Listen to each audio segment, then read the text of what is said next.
Hello and welcome to Gears Action Growth. In this episode, Dr. Iain Butterworth speaks to architect Katherine McPherson, American born and now in Melbourne, Australia, about what's next for her after a long career in workplace and community architecture, strategy and organisational dynamics. She's looking at her third act and exploring what she wants to do as a mature worker and why it matters. This is the first in a series of conversations about how we leverage the skills and expertise of those wiser older workers that we call WOWs. I'm sure you're going to enjoy this conversation. Today, we're going to be discussing a topic that's close to my heart, and I suspect many Australian citizens who are reaching what's called the third act, the third stage of their careers. We are an aging society. There's a talent shortfall. There's a lot of work that needs to get done. But are we leveraging the skills and expertise of those members who are ready and willing to enter their third career, which we will discuss shortly what that means. What do they need and how can organisations leverage what Josie and I cleverly decided were wise older workers, or WOWs, for the benefit of both the individual, the organisational, the community and society at large.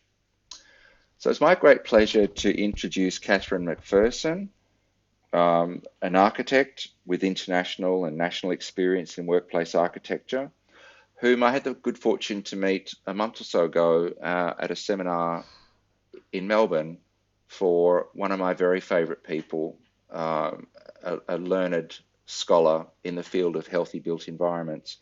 And when Katherine and I began chatting, we realised we shared this interest in the built environment, in good organisational practice, and in creating what I like to call a good society. And here we are. Katherine and I met for a beer, and we thought it'd be fantastic for Katherine to meet with Josie and myself to talk about Katherine's perspectives as someone who has had multiple careers, but is also exploring this third act, the third stage of one's professional life. Katherine, would you like to just introduce yourself a little bit? I don't want to speak about you while we're sort of sitting in the same room, so I'd love to hear about you. Thanks, Ian. It's my pleasure to actually be here and to have met you in that serendipitous moment.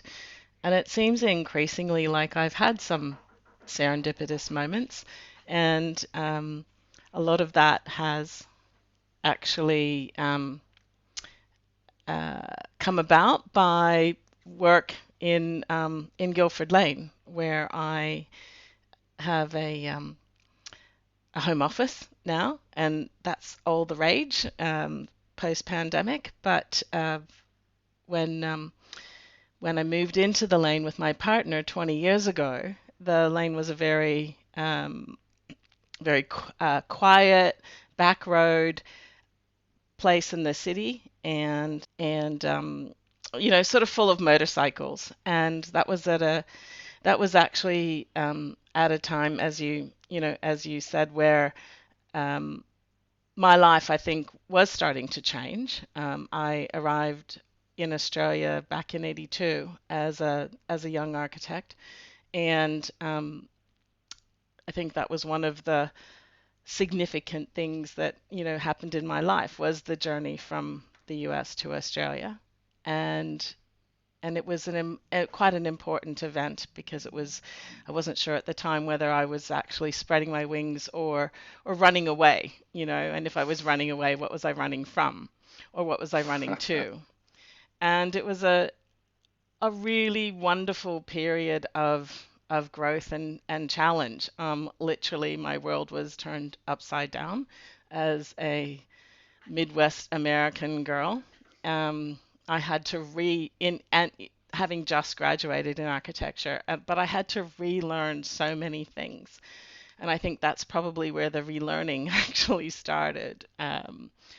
Simple things were no longer simple, just measurements, whether it was at home baking pumpkin pies because today's Yes, Thanksgiving at the happy moment. Thanksgiving. Yeah, that's right.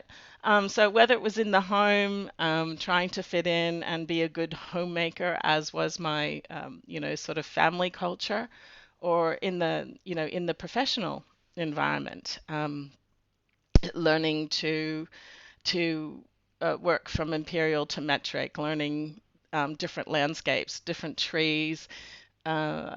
Yeah, um, the the changes are huge, and it's really quite interesting because sometimes the things that you just assume that you know and understand around language, we speak the same language, right? Well, we actually don't, and so it's the subtleties, and it's paying attention to the detail, which again is so important in an architectural profession. You learn to be critical, to have a curious mind, and to research, because no project, like no life, is or should be the same. Um, yeah, so um, I traveled in Australia as a young architect. I got registered and found my way down the east coast. I was in Brisbane Hmm. initially, and then worked in, very fortunate to have worked while a practice, if I can name names, BVN, Blyvoller Nield, uh, was growing, and it was such a wonderful experience to be able to uh, use what became, my expertise in workplace interior design or workplace architecture, and help them grow the practice as a young architect, using workplace as an entree, if you will, into new markets in Canberra and in Sydney, and then um, really wonderfully being able to contribute then to large major projects when they came up in that environment. It's been so rich and so rewarding. Yeah. And then I don't know whether we need the whole potted history of my career, but there was a uh, a key project, which was really quite pivotal, and not just in my professional area, but also in, for me personally, but also for much of workplace architecture in Australia, because John Vuller had the foresight of inviting um, Frank Duffy from DGW to submit on a project, which is Australia Square. And that Australia Square project, which was won by BVN at the time, became quite pivotal in Australian workplace architecture as well, and kind of became the go-to project, which then was the model for innovative workplace in Australia.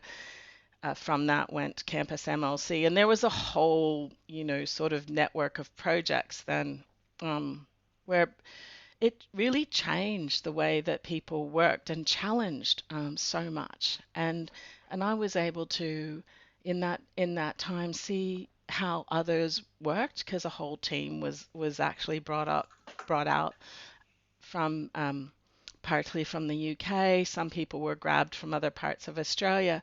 So the practice was actually assembling, an international So cohort.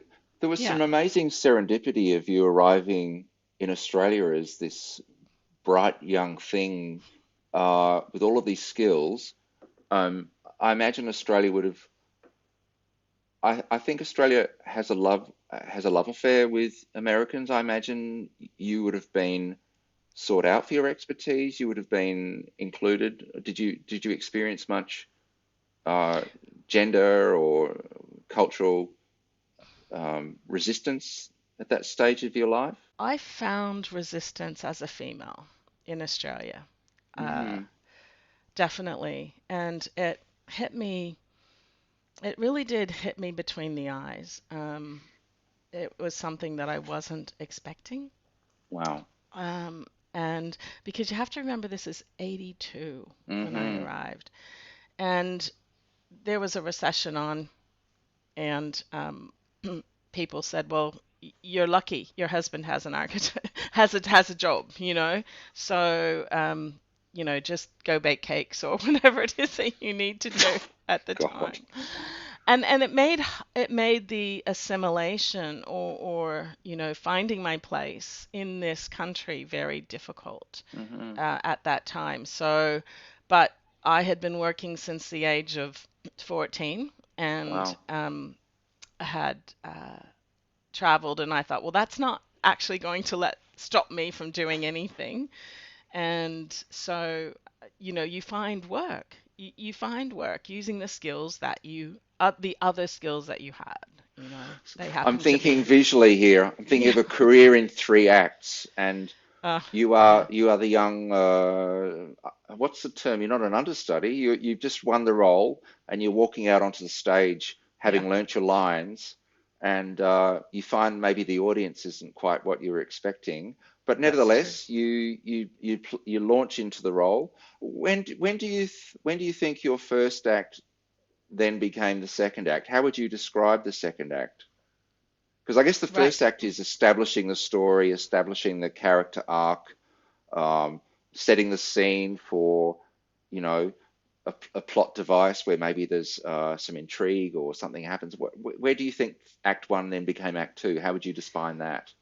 Well, you know, certainly, Act Two comes when you've actually, as you said, you've learned the lines, you feel confident in that role, and you want another one.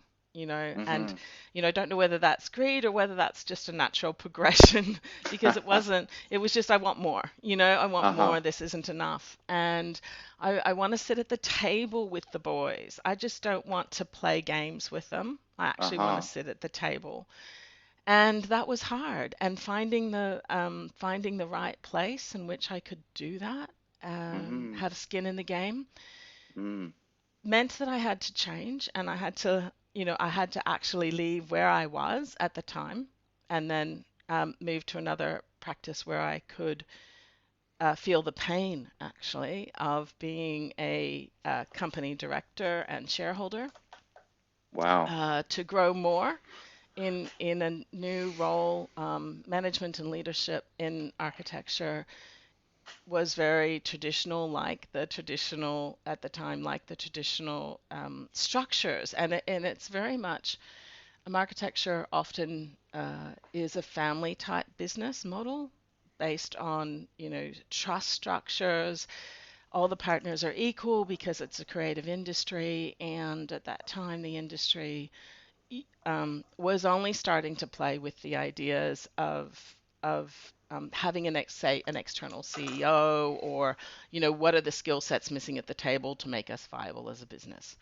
Um, so my second act was actually being in an organization that allowed me in for my um, skills, and then within that experience, they were transitioning from the um, partnership model to more of a corporate model, and I got to experience what that was like culturally. But as a director and shareholder, there was pain, and there was incredible growth as I learned, what it's like to actually be also an external.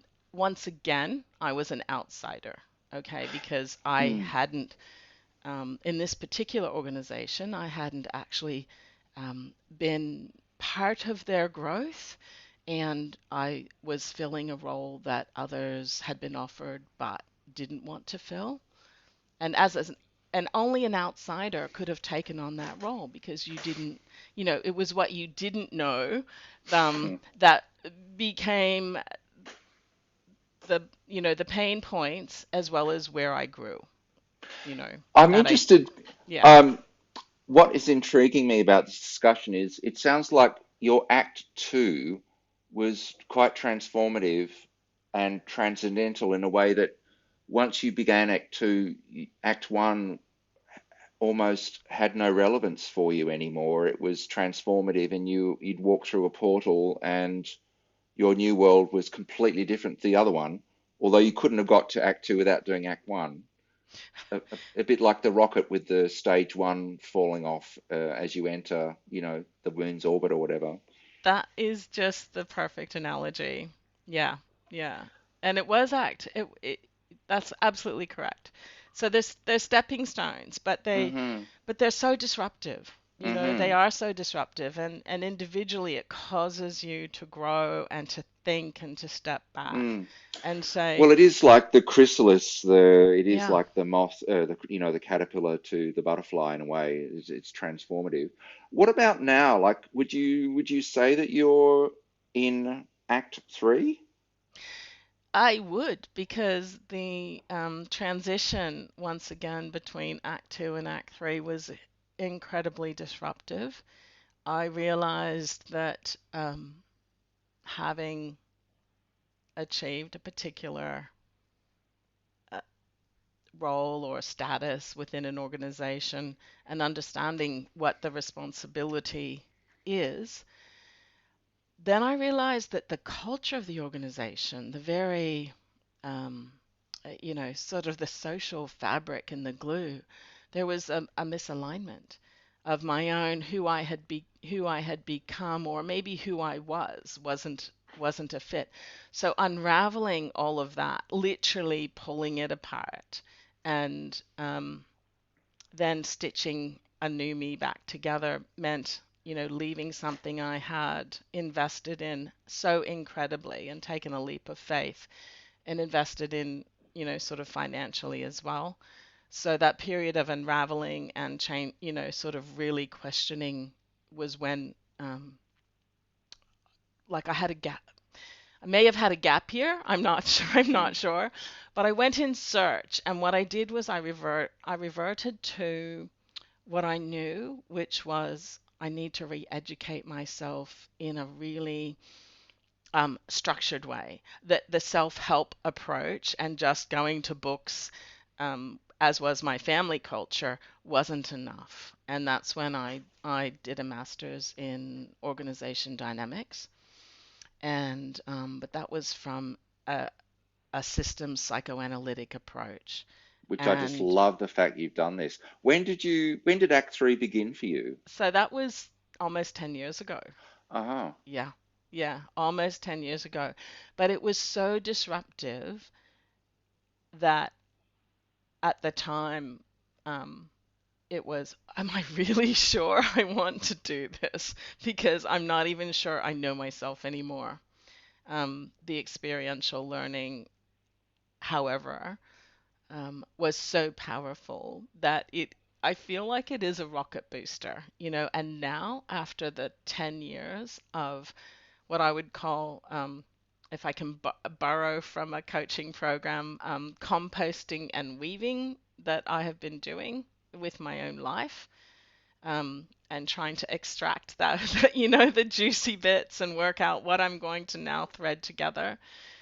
I feel like there are more serendipitous moments, and that I am starting to, live and take more risks, but be a little bit, um, I guess, perhaps it's being a bit more discerning now about what it is that you want to do, and more focused and more playful. All the things, I think I think it's like being a teenager again for me. Mm-hmm.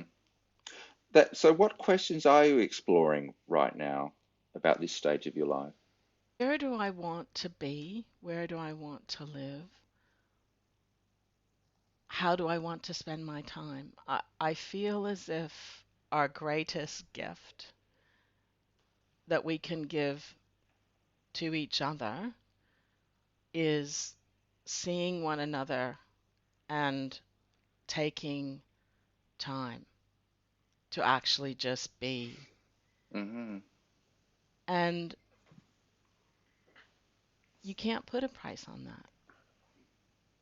You can't really put a price on that. So, what this means for me is reevaluating where I live, where I spend my time, the projects that I want to work on.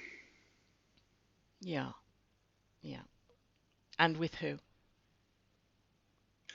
Um, I think you're the only architect that I've ever met that's done a Master of Organizational Dynamics. I'd love to learn just briefly how you bring those two worlds together. And I'm imagining that this is your main contribution during Act Three is the organizational uh, relationships and dynamics and cultures that you experience working in an architectural practice. Can you tell me a little bit about that? And try. Yeah. Um, there is one other woman that has a a degree, and she is like a mentor to me. She's in London, Hmm. and she wrote a book which I would like to mention called Design Through Dialogue. And she basically paved the way, so I am not original in that space. But I think, like with any aspect of your life or your career, or the third act, you know one of the one of the things that matters is actually having a coach, a mentor, a sponsor. And those are all different things, to different people depending on how you take up, um, how you think about that. But in my in my profession and with the culture that I grew up in, there weren't a lot at the time.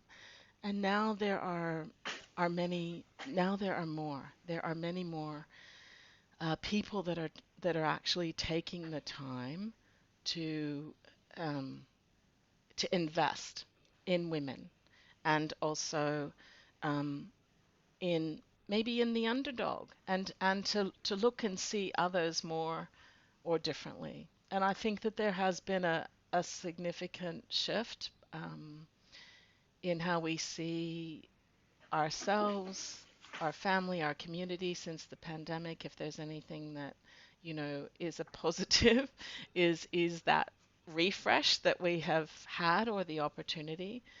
Mm, And so to, sort of to answer the question about how it has impacted the way that I do my work, I see the world differently. There are many different lenses. I understand who I am more from what we would call a system and role perspective. I have a greater appreciation of my own biases and what I would bring into a project. So, and even into a group, what it means is that you can sit with the mess. The world is such a complex place these days. mm, And architecture is complex, designing is complex, creating, and there are so many, you know, different ways to approach both little and big projects. And it often takes, multiple inputs now and many layers, whether you're working with government agencies or communities, whether the project's big or small, like even a small project like my community building project that it's become in Guilford Lane. The level of working with, a local government, it's a pilot project, being able to to accept a longer time frame, to accept that it wasn't going to go smoothly, to accept that that it would be a bit different than you imagined, but that you were, this was something that you were doing in conjunction with other people. It was a pilot. So what do you do? So what do you do to review that, to do what we would call in architecture a post project or a post occupancy evaluation, and those things take time, and Yeah.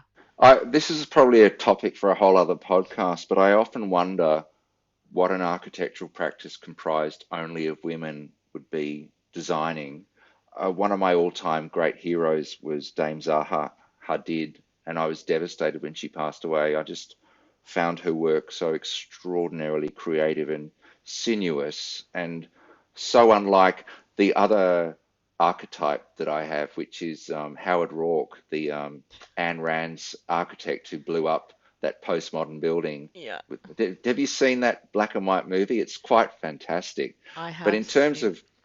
in terms of the psychodynamics of architectural practices, he was like the ultimate Lone Ranger iconoclast who would rather go hungry and blow up the building, which I thought was hilarious that that 1946 film actually presaged postmodernism. It was quite brilliant. But Zaha Hadid could not have been more different from him. And it just occurs to me that her architectural forms were so fluid in ways that I don't know how many cisgendered men who are architects could have come up with her ideas. I don't know. Anyway, that's a sidebar. Um, but as you say, there's so much work to do. And I was devastated when Dame Zaha Hadid passed away because I think her work was just beginning. But this is the thing about the third act. You're generating so much interest and engagement around a very local precinct, Guilford Lane. Um, I had lunch with a friend the other day and he said, "When are you going to retire?" And I said, "There's too much work to do. Like the world's on fire. There's 8 billion of us. We're busy fighting online. Um, how can anyone possibly sit down and think I'm just going to put my feet up and consume? Like I think we have an innate need to contribute, and so the third act it may not be paid work necessarily, but it needs to be a life of purpose and meaning at some level. What are your thoughts on that? 100%. That's exactly where I feel that the third act is. It's about finding your purpose and what makes you so unique. It's about blending everything that you can together to to feel alive, actually. Again, to feel alive. Look, it's not often easy, and it's possible that you can actually get lost in the journey. It Hmm. really is. And I know that I think that I went on a through a phase where I felt like I was getting lost, but for a reason, to actually find yourself again. And to say that that's okay, to say, hey, you know what? And that's why I said I felt like a teenager again, because the emotions were raw, and you would sort of bounce around and do different things and meet people and think, oh, well, I kind of like that, or I kind of like this, and I'm not really sure.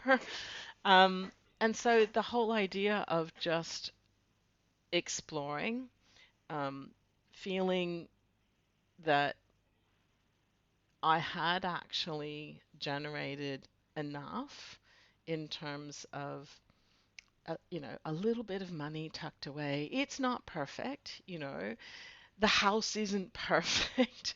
It's an architect's, sort of little.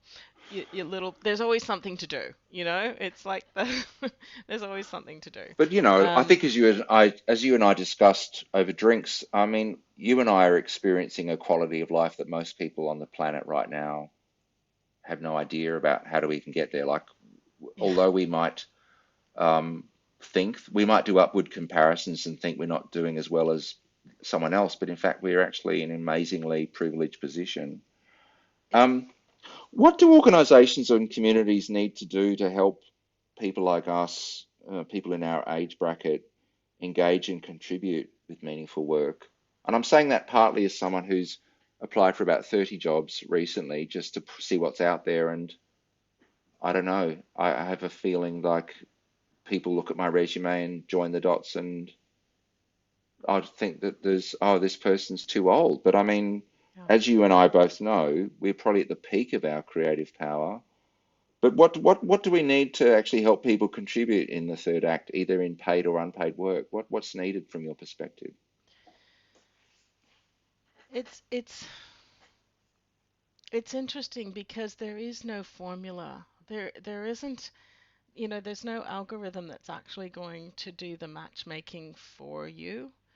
I think that uh, again, the serendipitous moments have in some ways shown me the way, whether it was, the alignment of starting to green the lane with the pilot project that the council was doing, and then a neighbor introduced me to the Gardens for Wildlife program, and all of a sudden there was an integration of what the council wanted to do and another initiative, with the council, and then learning new things with nature and discovering, you know, that pollinators were important. So I think that pollinators for your career, for your life, are really important, and that it's the connections that actually make you sort of feel alive and feel that you have purpose. It's the spark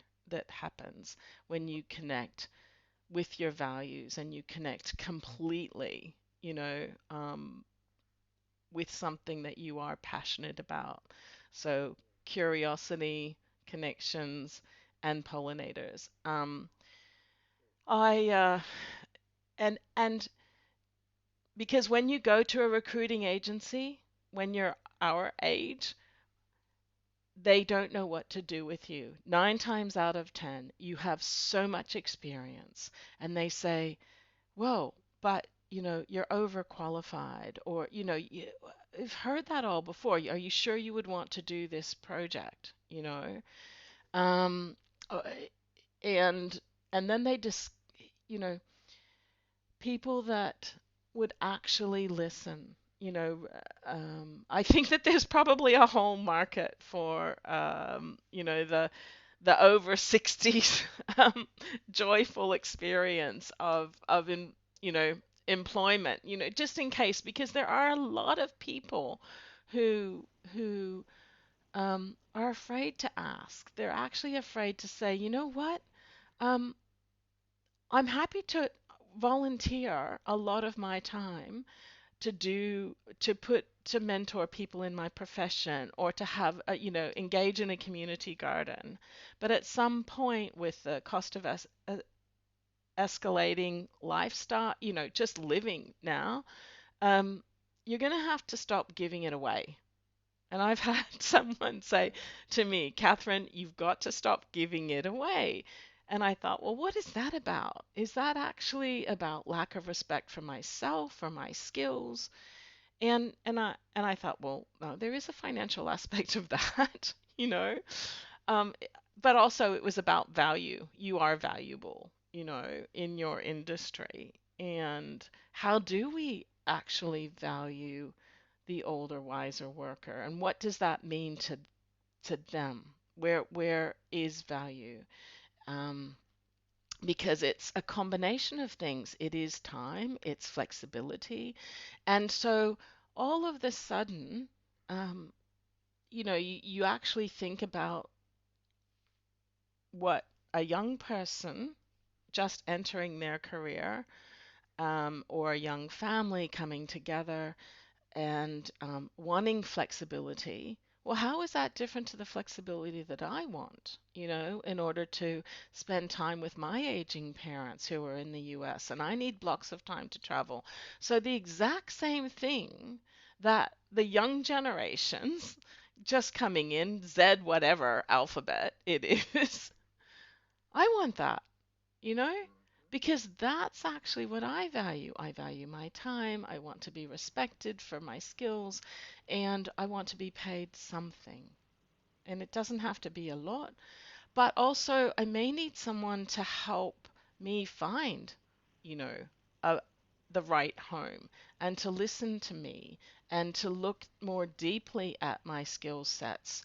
Where are the career counselors and the people that actually would help people, say at a university, fit or align, or just listen? And where are they? Because I, I'm I don't I don't need government assistance, but I do Hmm. need, and where do we go? I'm not sure. Yeah, and there are plenty of barriers, but I guess this sounds like an enabler in the sense that imagine if there were an organization, Yeah, a recruitment slash deployment organization led and staffed by wise older workers for wise older workers. Uh, absolutely. yeah, Yeah, maybe we've just created something. yeah, the wow factor. A wow factor.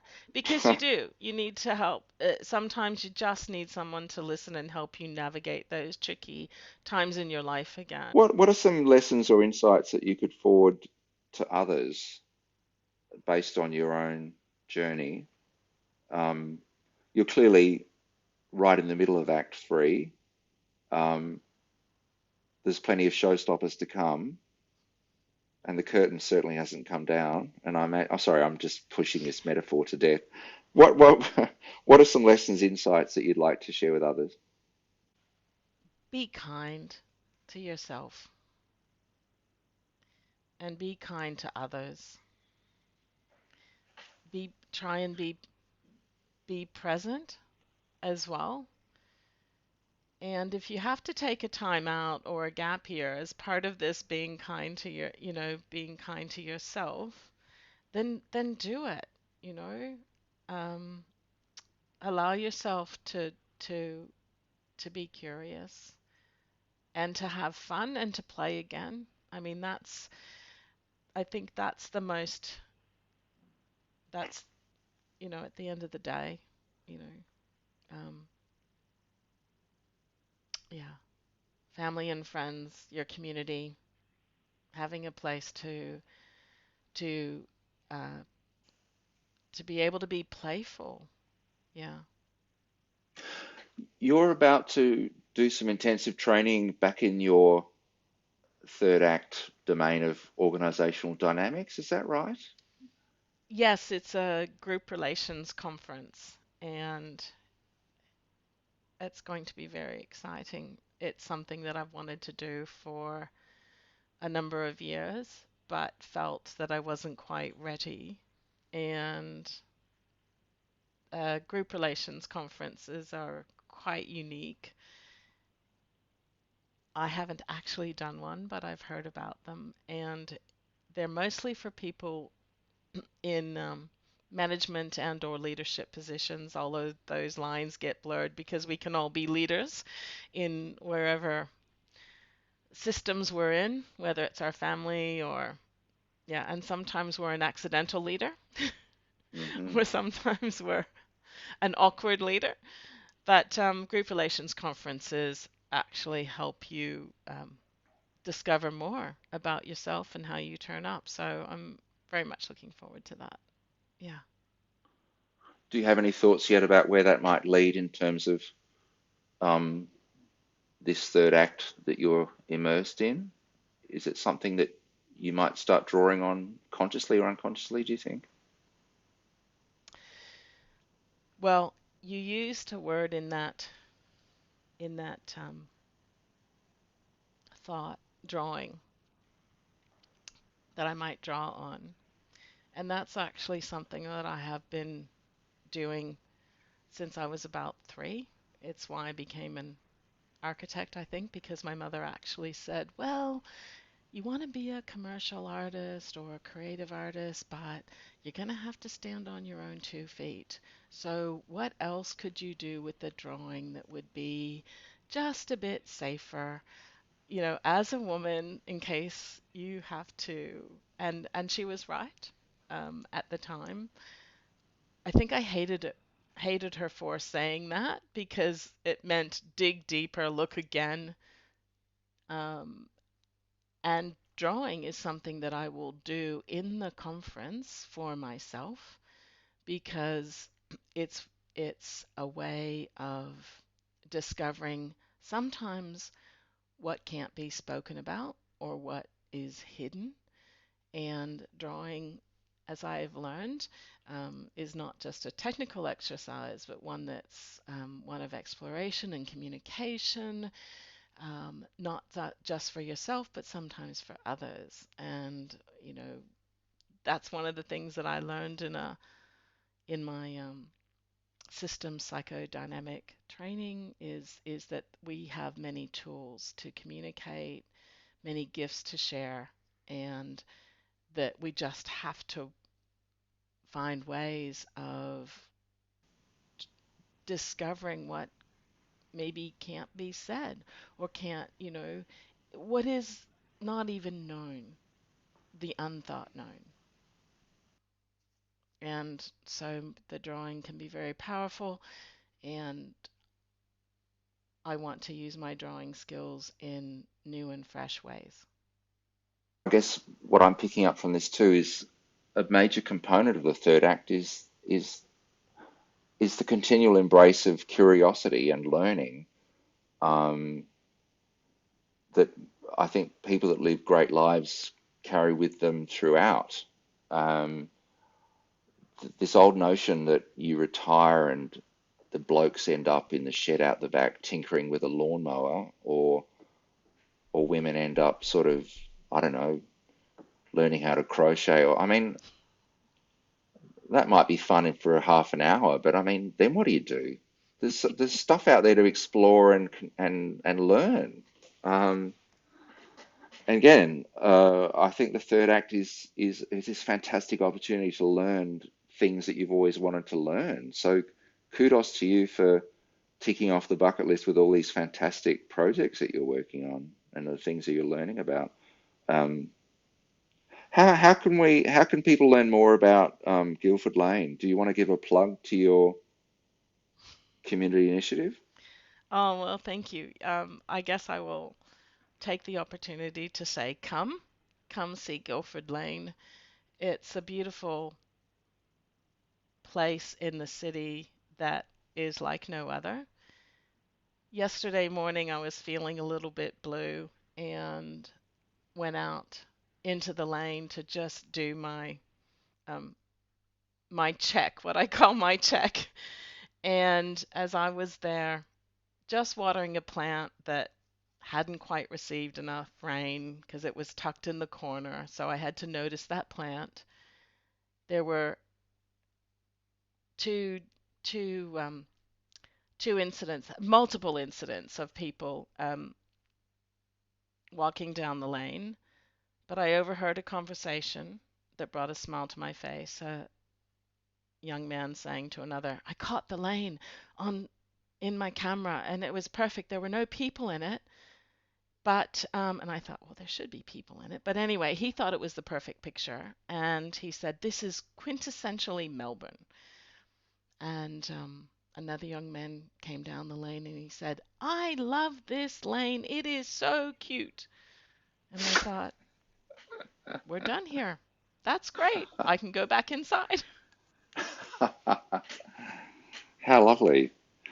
It was I'm lovely. pretty sure, Catherine, we've reached the end of our time. Are there any final words you'd like to say as our star third act, as you're receiving the bouquets from the audience? Thank you. Watch this space. All right. Actually, that sums up the third act, doesn't it? That's really good. Yeah, I love it. Josie, I'm going to hand back to you. Catherine, thank you so much for